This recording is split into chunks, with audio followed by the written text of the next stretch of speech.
तो जो 50,000 नौकरी खा गया है, वो जो नौकरी आपने ख़त्म किया, मेरे उन भाइयों को जो आज जिनको नौकरी नहीं मिली, रोज़गार नहीं मिला या सरकारी व्यवस्था में आने का मौका नहीं मिला, उन 50,000 सीटों को फिर से लाया जाए और उन लोगों को भरा जाए जिनको आज तक सरकारी व्यवस्था में आने का मौका नहीं मिला। इस बात पे क्यों नहीं होती है चर्चा? लोग कह रहे हैं कि चमार, महार, मीणा और जाटव ये नौकरी ज़्यादा ले गए हैं, आरक्षण का लाभ ज़्यादा ले गए हैं पिछले 70 साल में। देखिए, तो ज़्यादा तो सबसे ज़्यादा ब्राह्मण लेके गया है पूरी व्यवस्था में। अगर 100 व्यक्ति है, 100 नौकरियां हैं, तो उसमें अलग अलग डिपार्टमेंट को आप देखोगे तो 80 से लेके 90% सिर्फ ब्राह्मण भरा हुआ है उसमें।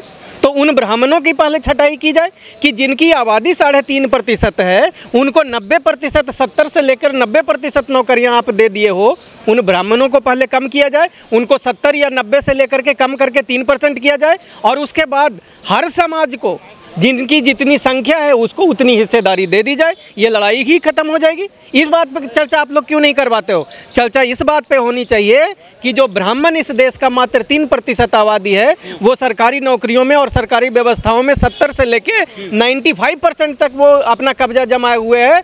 इस कारण से, क्योंकि उसके मंत्री हैं, उसके विधायक हैं, उनके सांसद हैं और उनके जितने भी डायरेक्टर हैं, चेयरमैन हैं, मेंबर हैं, उसका लाभ वो लोग अपने लोगों को दे रहे हैं। तो सबसे पहले ये जो ब्राह्मणवादी व्यवस्था है, जो लोग 3% वाले 90% बैठे हुए हैं, उनकी सीटें कम करके और हमारे इन भाइयों को दे दो।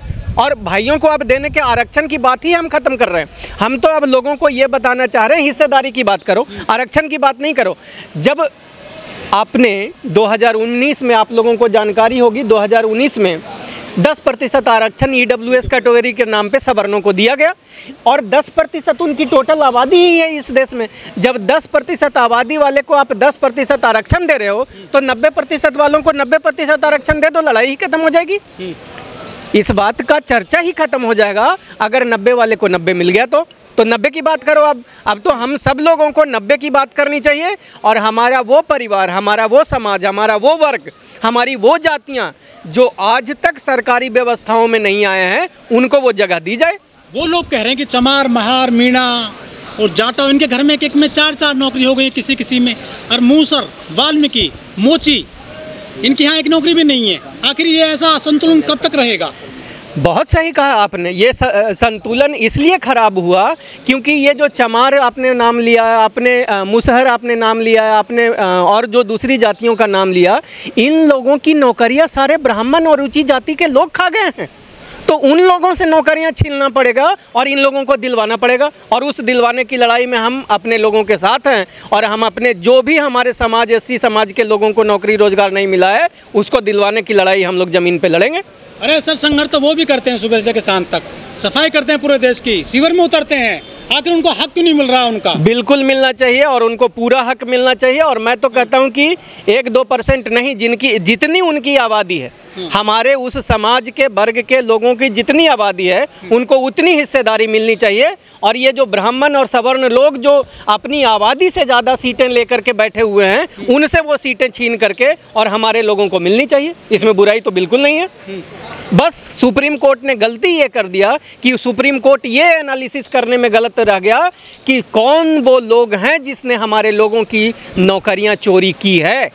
और वो, अगर आप लोग देखोगे, किसी भी डिपार्टमेंट का सर्वे करवा लो, अगर SC ST OBC की आबादी 100 में 90 है और 90 जहाँ जहाँ नहीं है उनकी सीटें, और जिन लोगों की आबादी 3% है, 5% है, 4% है, वो लोग अगर 50% पे बैठे हैं तो उनका 47% छीन करके और इन जातियों के लोगों को मिलनी चाहिए जो आज सरकारी व्यवस्था में नहीं है। तो इसलिए तो वो क्रीमी लेयर ला रहे हैं, क्लासिफिकेशन कर रहे हैं सरकार के नुमाइंदे। सुप्रीम कोर्ट ने ऑर्डर दे दिया है इसके लिए। कौन सुप्रीम कोर्ट है? मुझे तो अपने आप में कई बार इस पे भी सवाल खड़ा होता है।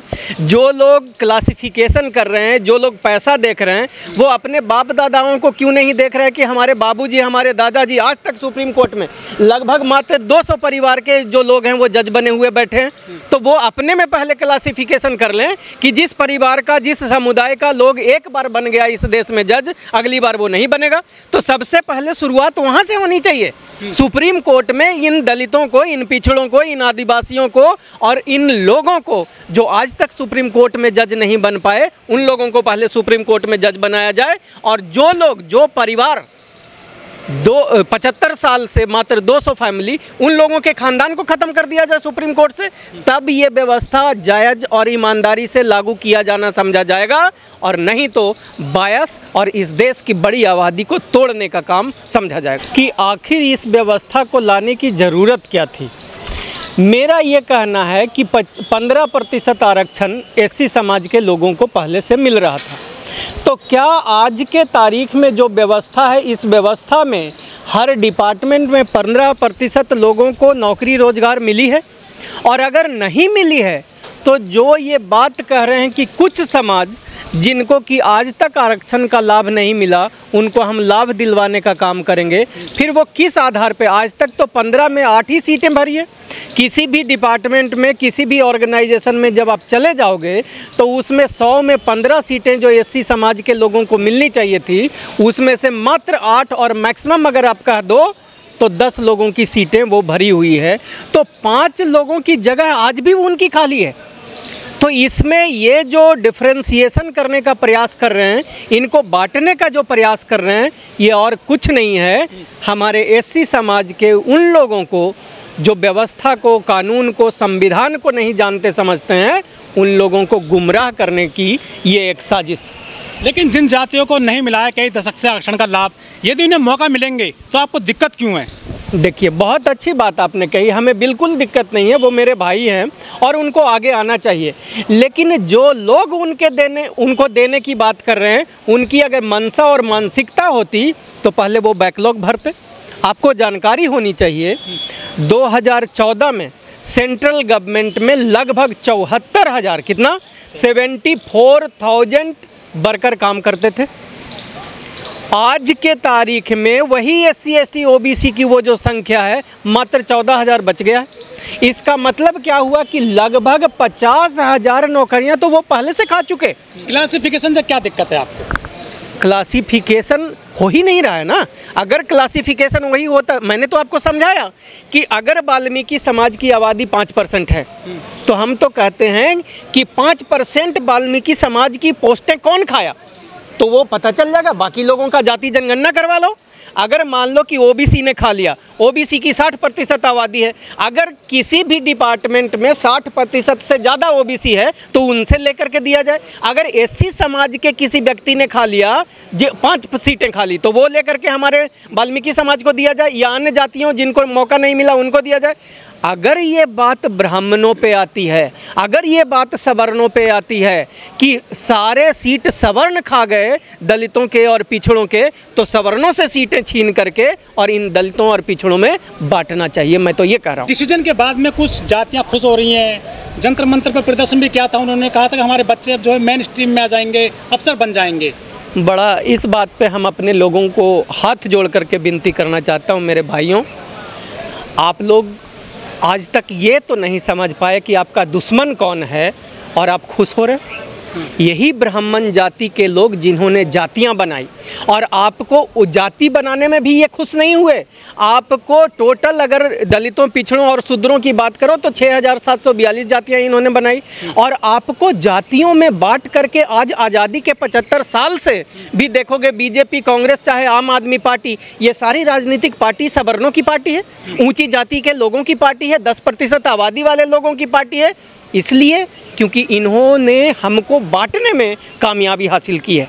और आज भी अगर कुछ लोग खुश हो रहे हैं तो मैं उनकी मासूमियत पे मुझे तरस आता है। और मैं आपको बस एक बात कहता हूँ कि आपका बेटा हूँ, आपका भाई हूँ, आपका अपना हूँ, मेरी बात समझो और अपने लोगों के साथ संगठित रहो। और अगर आप संगठित नहीं हुए तो ये आपको, जिसने आपकी 100 सीटें, 70 सीटें जिसने खा लिया, वो आपको देने की बात कर रहा है। उसने ये क्यों नहीं बताया कि ब्राह्मण जाति के लोग या सवर्ण लोग जो हैं वो 90%, 80% सीटों पे बैठे हुए हैं, वो सीटें उनसे ले करके छोटी जाति के लोगों को देनी चाहिए, जिनको वो लोग छोटी कहते हैं, जिनको वो लोग दलित कहते हैं, पिछड़े कहते हैं, उन लोगों को दीजिए उनसे ले करके। अरे जातियों में दुश्मनी फैल गई है। यहाँ चंद्रशेखर पर हमला हो गया था, यहाँ पे गाजियाबाद में। ये बड़ा दुखदाई है कि अपने अपनों पे हमला कर रहे हैं और अपने अपनों को तोड़ने का काम कर रहे हैं। ये तो चूँकि उनके पास आज इस देश की 90% संसाधन और रुपया है, उस रुपया का गलत इस्तेमाल आपके ऊपर खर्च करके आपको अपनों के खिलाफ वो खड़ा करेंगे। आप लोगों को सतर्क रहना है और किसी भी कीमत पे ये ब्राह्मणवादी और जातिवादी मानसिकता के ब्राह्मणवादी लोगों के बहकावे में नहीं आना है। ये मेरा बड़ा निवेदन। सवाल ये है प्रवीण कुमार जी, वो लोग कहते हैं जो मुख्य धारा में नहीं जुड़ पाए हैं कि चमार, जाटों, महार, मीणा ने हमें मुख्य धारा में नहीं आने दिया, हमें मौके नहीं लेने दिए, हमको पीछे धकेला गया। आखिर 70 साल में आपने उनको कहाँ कहाँ रोका है जो वो आगे नहीं आ पाए आपकी तरह? देखिए, इसको समझना पड़ेगा। हम लोग अगर अपने भाइयों को गाली देने लग जाए, मुझे एक बात बताओ, बाबा साहब अम्बेडकर ने संविधान बनाई, उस संविधान में सारी जातियों को ख़त्म करके उसको एक नाम दिया, एक कैटेगरी दी, वो शेड्यूल कास्ट उन्होंने उसको कहा। अब मुझे ये बता दो कि जब सरकारी नौकरी निकलती है तो कैटेगरी शेड्यूल कास्ट की जो कैटेगरी होती है जिसको 15% आरक्षण मिलता है, उसमें ये कहाँ तय होता है कि ये नौकरी सिर्फ चमारों को मिलेगी? ऐसा बिल्कुल तय नहीं होता है। और अगर कोई ऐसा करता है तो कौन करेगा, ये भी मैं आपको समझा देता हूँ। किसी भी डिपार्टमेंट के जो मुखिया होते हैं, जो प्रमुख होते हैं, वही लोग तय कर सकते हैं या हेरा फेरी या दलाली उसमें कर सकते हैं कि किसको नौकरी देना है और किसको नौकरी देने से हटाना है। आज 75 साल में आप सर्वे कर लेना, लगभग 90% विभागों के विभागाध्यक्ष यूनिवर्सिटीज़ में आप देखोगे जो वाइस चांसलर हैं, हेड ऑफ डिपार्टमेंट हैं, कॉलेजेज में देखोगे प्रिंसिपल है, 90% कॉलेजेज के प्रिंसिपल उन्हीं लोगों के हैं, 90% डिपार्टमेंट के हेड ऑफ डिपार्टमेंट वो लोग हैं। तो वो लोग अगर आप लोग नौकरी में नहीं हो तो इसके लिए जिम्मेदार वो लोग हैं जो हेड ऑफ डिपार्टमेंट रहे हैं, जो किसी भी विभाग के अध्यक्ष रहे हैं, तो वो आपको नौकरी से बाहर करते हैं। इसमें चमार का रोल कहाँ से आ जाता है? चमार क्या कर लेगा आप बताओ?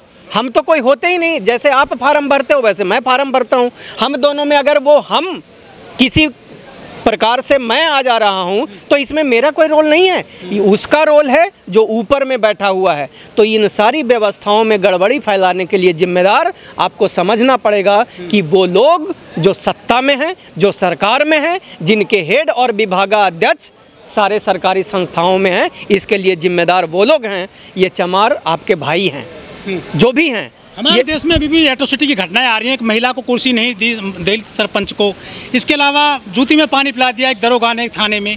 ये ऐसी घटनाएं आ रही हैं समाज में। वो कहने की क्रीमी लेयर लगाओ, क्या इनको क्रीम मिली 75 साल के दौरान SC/ST को? बिल्कुल, तभी तो मैं आपको ये बातें समझा रहा हूँ कि आपको आज के तारीख में लोग बहुजन बन चुके हैं। SC/ST OBC अल्पसंख्यक के लोग एकत्रित और संगठित हो रहे हैं। नौकरी और रोजगार अपनी हिस्सेदारी की बात करना जब ये शुरू किए हैं तो सुप्रीम कोर्ट के माध्यम से नया सगुफा छुड़वा करके और हमारे लोगों को कमज़ोर करने का, तोड़ने का और बांटने का काम किया जा रहा है। तो क्या दुश्मनी फैल गई जातियों में? नहीं फैलेगी। हम लोग हैं, आप लोग हो, बहुत सारे सामाजिक लोग हैं जो अपने लोगों को समझाएंगे, उनको बुझाएंगे और जिनके मन में थोड़ी सी गलतफहमी या आशंका बैठी हुई है उसको दूर करेंगे। दबाव कैसे बनेगा सरकार पे? वापस कैसे हो ये कानून जिनकी आप विरोध कर रहे हैं? देखिए, इस सरकार का ये जो कानून है ना, ये उनके ऊपर ही भारी पड़ने वाला है, मैं आपको बता दूं। क्योंकि इससे 90% SC/ST OBC के लोग समझ जाएंगे कि ये जो सरकार है दलितों और पिछड़ों की खिलाफत करता है, उनको गुमराह करता है। और जिस दिन ये बात हमारे लोगों को समझ में आ जाएगी, उस दिन से ये चीज़ें और उनके उल्टा पड़ेगा और हमारे ये फेवर में जाएगा।